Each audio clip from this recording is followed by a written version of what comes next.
চট্টগ্রামের শোয়েব রহমানের কাছে। শোয়েব, জানতে চাই যে যেহেতু টানা বৃষ্টি হচ্ছে, এখনো বৃষ্টি পড়ছে দেখছি, কি অবস্থা আসলে চট্টগ্রাম প্রশাসন কি ধরনের উদ্যোগ নিয়েছে এবং পানি আসলে কিছুটা কমার কোনো সম্ভাবনা দেখছেন কিনা?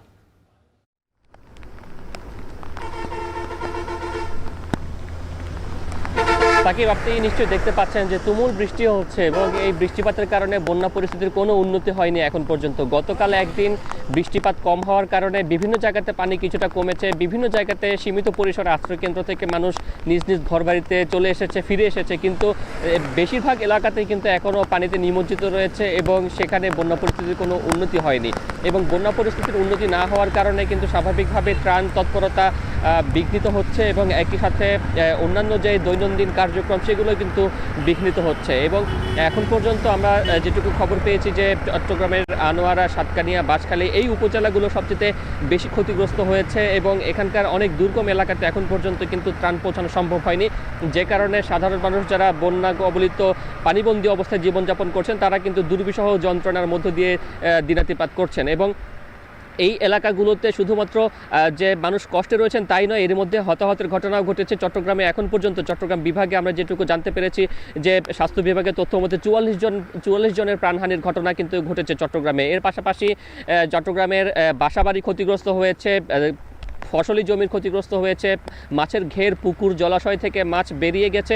এইভাবে সব কিছু মিলিয়ে শত শত কোটি টাকার ক্ষতির সম্ভাবনার কথা বলছে চট্টগ্রামের সংশ্লিষ্ট প্রশাসনগুলো। এবং চট্টগ্রামের এই যে বন্যা পরিস্থিতি, সেই বন্যা পরিস্থিতি তত্ত্বাবধান করার জন্য খনিজ, বিদ্যুৎ এবং জ্বালানি মন্ত্রণালয়ের প্রতিমন্ত্রী, তাকে দায়িত্ব দেওয়া হয়েছে, তিনি কিন্তু চট্টগ্রামে অবস্থান করছেন। এর পাশাপাশি দুর্যোগ প্রতিমন্ত্রীও গতকাল এসেছেন।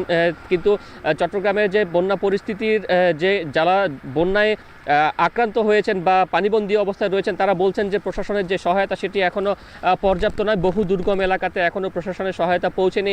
আমরা দেখেছি যে চট্টগ্রামের দুটি জায়গাতে কিন্তু বাংলাদেশ সেনাবাহিনীর 10 এবং 24 পদাতিক ডিভিশন মাঠে নেমেছেন। তারা দুর্গম এলাকাগুলোর তথ্য সংগ্রহের পাশাপাশি উদ্ধার কার্যক্রম এবং ত্রাণ তৎপরতা অব্যাহত রেখেছেন। কিন্তু তারপরেও মানুষ বলছেন যে যেই পরিমাণ সাহায্য সহযোগিতার প্রয়োজন তার চেয়েও কিন্তু অনেক কম সাহায্য সহযোগিতা পৌঁছাচ্ছে, যে কারণে যেই পরিমাণ ত্রাণ যাচ্ছে সেটি দিয়ে আসলে তাদের চাহিদার খুব কম পরিমাণ অংশই আসলে পূরণ হচ্ছে। এবং এই ত্রাণ তৎপরতা বাড়ানোর জন্য তারা আহ্বান জানিয়েছেন।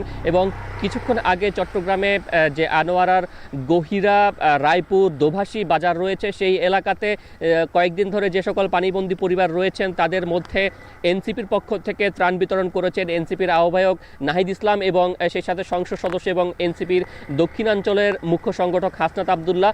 তারাও কিন্তু সরকারের বিরুদ্ধে অভিযোগ এনে বলেছেন যে সরকার যে তৎপরতা দেখাচ্ছে সেটি পর্যাপ্ত নয়, সরকারকে আরও তৎপরতা বাড়াবার দরকার। এবং একই সাথে তারা এই কথাটিও কিন্তু বলেছেন যে সরকারের পক্ষে এই দুর্যোগ একা মোকাবেলা করা অসম্ভব। সেই জায়গা থেকে প্রত্যেককেই নিজ নিজ জায়গা থেকে এগিয়ে আসার আহ্বান জানিয়েছেন এনসিপি। এবং সেই সাথে আমরা দেখেছি যে চট্টগ্রামে আজকের দিনে এসে কিন্তু বিভিন্ন জায়গাতে ত্রাণ তৎপরতা অন্য দিনের তুলনায় কিছুটা বেড়েছে।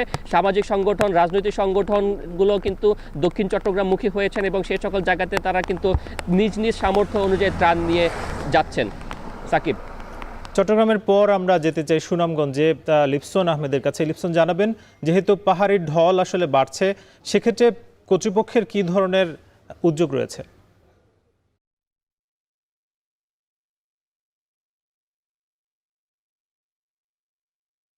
সাকিব, আমরা মূলত যদি বলি যে যেহেতু সুনামগঞ্জে আমরা বলেছিলাম গত 6 থেকে 7 দিন ধরেই কিন্তু আসলে টানা বৃষ্টিপাত অব্যাহত ছিল, কখনো ভারী বৃষ্টিপাত, কখনো অতি ভারী বৃষ্টিপাত, কিংবা কখনো গুড়ি গুড়ি বৃষ্টি। তবে আমরা যদি বলি আজকে সকালে কিন্তু সুনামগঞ্জে বৃষ্টিপাত অব্যাহত ছিল, তবে কিছুক্ষণ আগে কিন্তু এই জেলায় রুদ্রের দেখা মিলেছে। তবে মূলত বৃষ্টিপাত কম হলেও কিন্তু এই জেলায় যেহেতু উজানের যে চেরাপুঞ্জি রয়েছে সেখানে বৃষ্টিপাত অব্যাহত থাকায় কিন্তু সুনামগঞ্জের যে নদীগুলো রয়েছে অর্থাৎ 206টি নদীর পানি কিন্তু আসলে দ্রুত বৃদ্ধি পাচ্ছে। বিশেষ করে যদি বলি যে সুরমা নদীর পানি কিন্তু গত 24 ঘন্টায় 16 সেন্টিমিটার বৃদ্ধি পেয়ে কিন্তু বিপদসীমার 40 সেন্টিমিটার নিচ দিয়ে প্রবাহিত হচ্ছে। অর্থাৎ যেহেতু পানি এখন বিপদসীমার নিচে রয়েছে, যার ফলে কিন্তু আসলে এখনো সুনামগঞ্জের যে 12টি উপজেলা রয়েছে সেখানে কোনো গ্রাম এখনো প্লাবিত হয়নি। তবে একটি শঙ্কার বিষয় হচ্ছে যেহেতু পানি উন্নয়ন বোর্ড এখনো কিন্তু কোনো স্বস্তির খবর দিতে পারেনি। তারা যেটি বলছে আরো 24 থেকে 48 ঘন্টা কিন্তু কিন্তু সুনামগঞ্জে অতি থেকে ভারী বৃষ্টিপাত হবে। পাশাপাশি কিন্তু উজানের যে